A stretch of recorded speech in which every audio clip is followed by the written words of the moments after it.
Thank you all for the positive comments on last week's video about the new Triumph Trident. A more in-depth look is just around the corner as soon as I can get my hands on the demonstrator, hopefully next week. In last week's video, I touched on the fact that I'd sold my 2020 BMW F900XR after only 6 months of ownership, and many of you, about 3/4 of you actually, asked for more details in the comments section. So I thought the best thing would be to make a separate video on my thoughts. Now, can I say right here and now that this video is going to be a rant. The rant is going to be my personal opinion, an overview of my personal experience. If you happen to own an F900XR or an F900R and are happy with it, then great, I'm delighted for you. This is not a bad bike. I personally just never really gelled with it, as I'm going to explain, and so I decided to sell it. Inevitably, this is going to come across as a bit of a whinge. That's what many of you have asked for, but for those of you who don't feel up for it, please feel free to switch off and pretend it never existed. As always, gratuitously negative, downright rude, or nasty comments will be deleted and the user blocked. So please just leave it, switch off, and seek out free entertainment elsewhere. With that said, this particular saga began about 18 months ago. My daily rider was a 2019 Honda CB500X, which I really liked because it was very easy to ride, ultra reliable like all Hondas, and cheap to run. Also, I'd bought a few bikes from the dealer and had always received great service. But there were two major downsides with this bike for me. Lack of power. 47 horsepower just isn't enough on motorways in my opinion. And the vibrations through the handlebars and foot pegs. So I was kind of half looking for a replacement, but nothing really took my fancy. Now, back in 2006, I treated myself to this BMW 330. It's the only BMW I've ever owned, and certainly the nicest car I've ever owned. The engine and transmission were fabulous, everything felt special inside, and it was just a very nice place to be. Anyway, although I'd never really considered a BMW motorbike before, I saw the F900 at the EICMA show in Milan in the autumn of 2019, and I thought, wow, that's a really good looking bike. 105 horsepower, modern, lots of nice tech, BMW quality, or so I thought, and crucially a relatively affordable price. So I took one out for a test ride, I liked it, I ordered one with all the bells and whistles, just like my 2006 3 Series. And indeed, a nice bike it proved to be. But as I increased the miles, little annoyances began to surface. The heat from the engine in stop-start traffic was quite intense. And remember, I'm in Portugal, so any additional heat being pumped out next to your legs can quickly become uncomfortable for much of the year. Worse than that, especially in urban riding, was how difficult it was to select neutral. It was always tricky and on occasion literally impossible. And consequently, I often found myself sitting at traffic lights for what seemed like an eternity, having to hold in the clutch lever. The optional quick shifter was okay, but not particularly smooth, so I didn't use it that often. The Bluetooth connection only worked half the time. I have an iPhone, meaning that I would return from a ride, for example, only to discover that the phone app had failed to record great chunks of the journey. And this was when the doubts began to set in.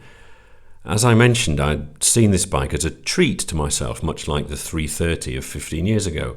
A beautiful machine that I could enjoy as much out on the road as I could lavishing attention on it in the garage. And this wasn't happening. But let's stay positive, I said to myself. The running-in period was coming to an end, and I thought that the first service would sort out most, if not all, of these niggles. They would also be installing the Dynamic Pro dongle, so the motor would be free at last, more revs, more power, more fun, I said to myself. I booked the bike in for a service and duly turned up on the agreed date. It was Monday, I think.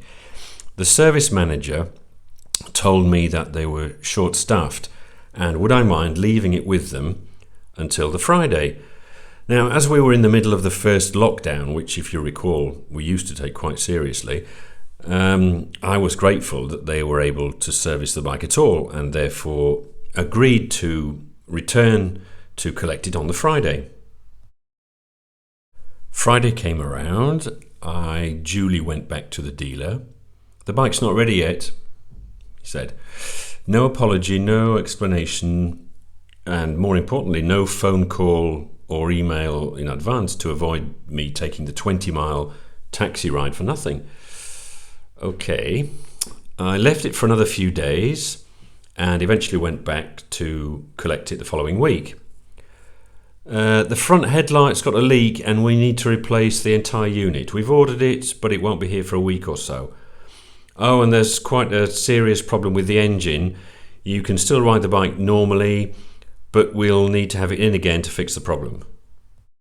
Now, the service manager's English and my Portuguese weren't good enough for me to fully understand what the problem with the engine was, so I took the bike home anyway, and on arriving back in the garage, as I always do for a bit of extra security, I bent down to put the disc lock on the rear brake disc. Ow! The rear brake was really hot, the disc. Brilliant. Now the pads are binding. I continued using the bike as I really wanted to try out the optional Dynamic Pro mode that I'd paid extra for. Needn't have bothered, to be honest. It felt no different to sport or even road mode. Okay, so I'll be the first to admit I'm not a track god and certainly I'm not into wheelies, but I was expecting a little more oomph for my money.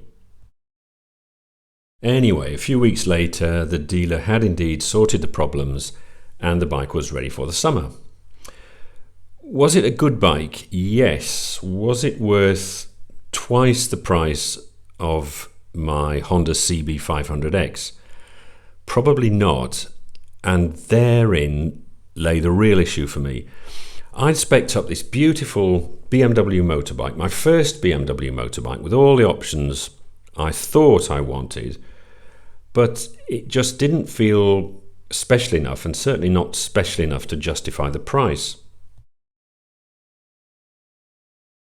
That screen that everyone raves about, for example, is a case in point. Sure, it looked beautiful in my garage, on YouTube videos and in showrooms.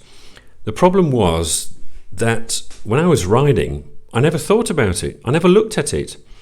I didn't care that I had a state-of-the-art 9 or 10-inch colour TFT OLED screen in front of me, because what really counts is the ride, isn't it? The scenery, the fresh air, the visceral experience of a motorbike.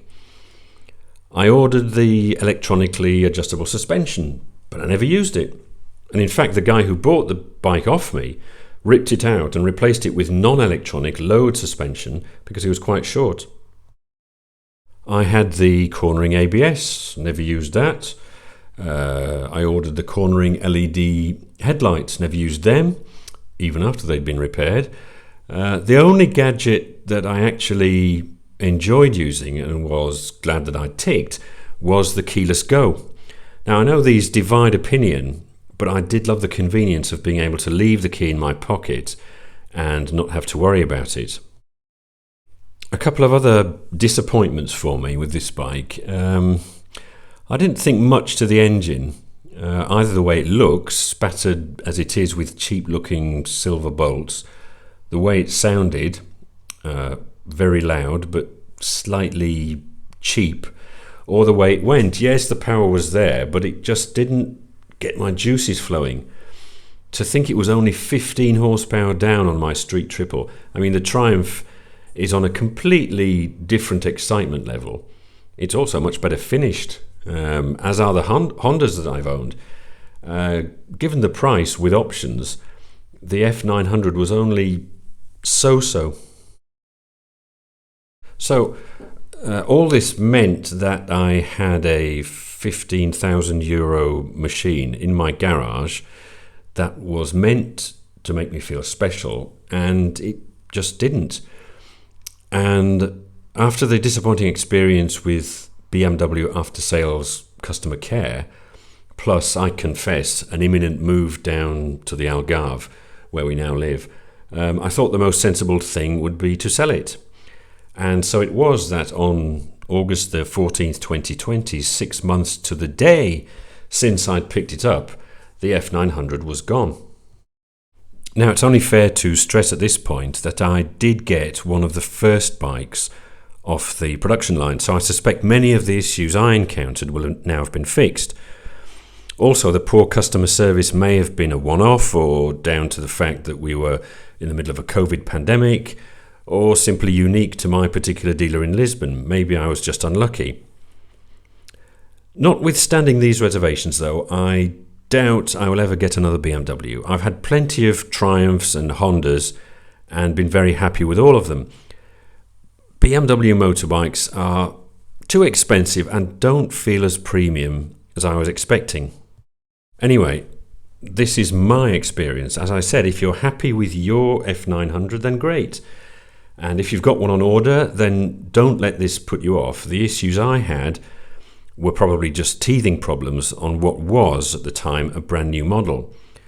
It's not a bad bike, just not one for me. Anyway, I hope this has satisfied the curiosity of those of you who asked me for more details. And as always, thanks for watching, and stay tuned for the first test ride of the Triumph Trident, hopefully next week.